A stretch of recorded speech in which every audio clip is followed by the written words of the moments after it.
I've said it once and I've said it again. Every corporate relationship ends. So when you start seeing tech giants like Meta, Oracle shed their skin to survive, they're proving the point that the corporate machine is just an organism. It's just trying to stay alive and survive. That's all it's about. And so in this episode, I'm going to share the unpopular truth about tech layoffs, and I'm going to give you the exact 3-step formula that you need to make your role optional so that you are completely bulletproof. Yes, I did say it, no matter what side of the equation you're on. So let's get in and let's get you to optionality. Today's episode is sponsored by Billy Keels Advisory Services. If you want to learn more about how to make your 9-to-9 optional, just go to makeitoptional.com. Once again, that's makeitoptional.com.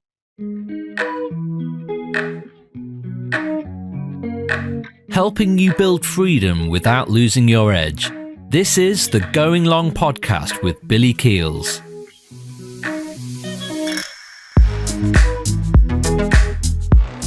Before we even get started today, I have to just let you know right from the very beginning, it's possible that you could be triggered by what you're going to hear in today's episode because it is very much an unpopular opinion, especially when you look around and, we've had so many different large multinational organizations begin to reduce their workforce. It was recently in the news not long ago. Meta, right? The head company of Facebook laid off 10% of its workforce, 8,000 people. There's still the famous 4 a.m. email that came from Oracle that laid off some other 30,000 people. And maybe it was 6 o'clock in the morning. It doesn't matter. But the whole point is, especially if you are in the enterprise software space, a place that has traditionally been known for growth, for security, for high payments, high salaries, great benefits. What I'm getting ready to share in this episode, it could make you a little bit uncomfortable, not happy, because the opinion that I'm going to share with you, it's very unpopular. As I talked about, going to these types of companies, this type of industry, it's one that I absolutely adored and still adore today. Why? Because I invested 26 years of my life in the enterprise IT space, 5 in the hardware side and another 16, 17 in the software side. Amazing place. Loved it and still love that space. I just see it from a different lens because yes, as you're going out and you're wanting to build the career and there's amazing opportunities there and you want to make a lot of money and yes, there's still opportunities there and you want to have security.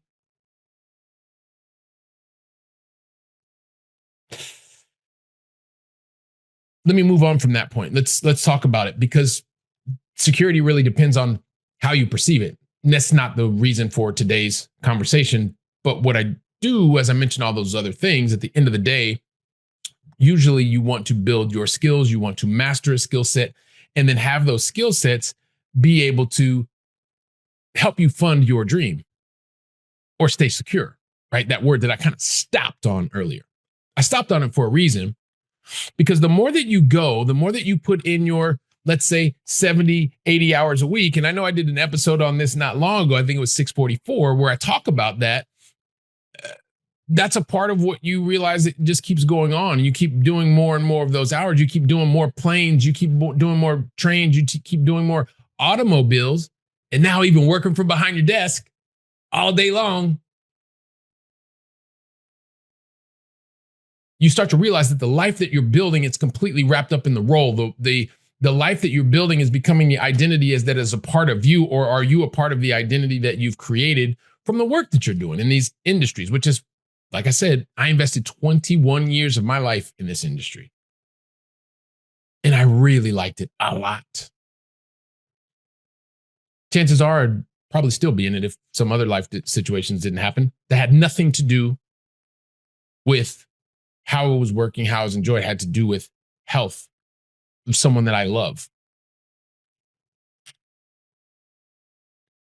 But the thing is all of this wonderful stuff, and this is the part that maybe is going to start to get a little bit unpopular because in terms of my opinion and what I believe is when you start to look around and you're seeing these colleagues, like I talked about, the 8,000 that get laid off, the 30,000 that get laid off, the 300 plus thousand that have been laid off over the last year and a half or so, you start to realize that all of those answering emails at the early hours of the morning and the late hours of the night, or all of these crazy hours that you are traveling and you're doing all of this stuff,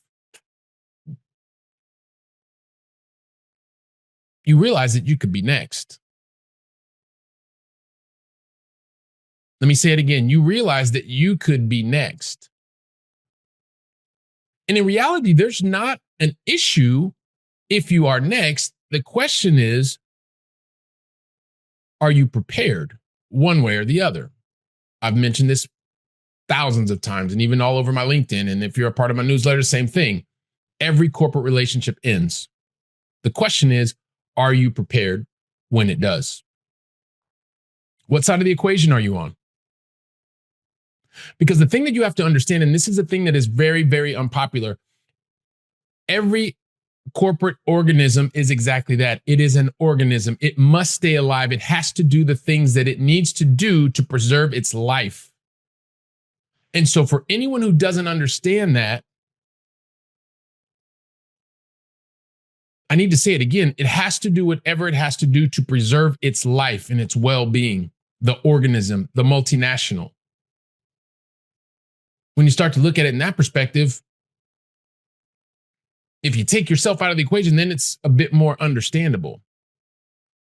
I'm not saying that it's easy to digest. I'm just saying it's a reality. Like it or not, the big multinational organization, it has to do the things that it has to do to survive. Once you understand that and you understand what side of the equation you're on, well, then that, everything else after that, it just becomes a part of decisions that you make, the way that you choose to live your life, design your lifestyle, et cetera, et cetera, et cetera.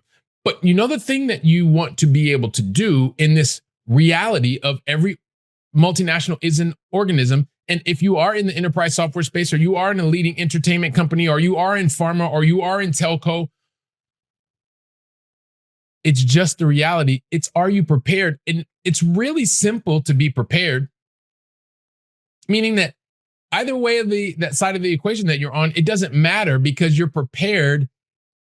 If you get a promotion and you have to leave, or if you get an opportunity outside of the organization and you have to leave, guess what? The organism, the multinational, it has to stay alive because you've decided to leave.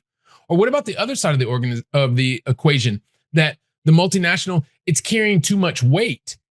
It's got to be a little bit lighter because it can't breathe. It's taking too much for the heart to pump. So it's got to shed some of that skin, which means 8,000 jobs, 30,000 jobs, 300,000+ jobs over a certain amount of time.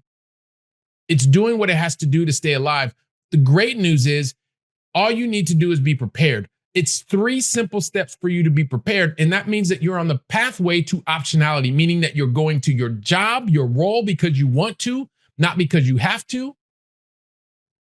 It's about recognizing that, yes, you're crystal clear on what it is that you want to do, why you want to do it. You're integrating the career that you want to continue to excel at, and every single day that you are able to stay in that role, you are excelling. You are there not to just do the average. You are a high performer. You only know how to excel. The question is, are you doing that because you're putting in so many extra hours, or are you actually optimizing the number of outputs that you are producing for the machine that needs to be fed? And then lastly, this is about being prepared. Are you in control of your time, and are you able to predict the income that is going to be coming into your house, because you are doing it, not because the single paycheck in the benefits package is doing it for you? And yeah, the stocks are floating up and down. Sometimes you're up, sometimes you're down, but you can't predict it. That's the question. That's how you're prepared. Now, when you get into this moment of preparedness, or you start to move towards that optionality, is it easy? No, you're going to feel torn. I can tell you right now, you're going to feel torn because you're doing things in a different way. But what you have to look at is the result. Are you continuing to excel, doing it in a different way? Yes, you're going to feel uncomfortable, because if you've been used to going to school every single day, going on the exact same streets, sometimes you will change the streets. You will get there in a generally the same amount of time or less, making less turns, but you're still going to get to school safely. You can still get there early. That's overachievement, by the way. The question is, do you need to get to school 30 minutes early, or will 20 minutes do? Because you're still there early. You're still overachieving against expectations, but it will feel a little bit uncomfortable because you're going to start to take some different turns to get there. Are you picking up what I'm putting down? Hopefully you are. Because lastly, when you put this all together, you're going to have your own unique path to getting to your pathway to optionality, meaning you don't care anymore what side of the equation you're on. Is there somebody that's going to try to lure you away from your employer? Is there another promotion that's going to take you so high up the org chart that it's going to make you feel uncomfortable? Are you going to feel perfectly comfortable? Or is the organization going to have to make some adjustments because it has to stay alive? It's just the reality. But if you understand where your path is and you can get there faster, then you're going to be in a really great place. Why? Because you're going to be prepared. And when you're prepared, it feels wonderful.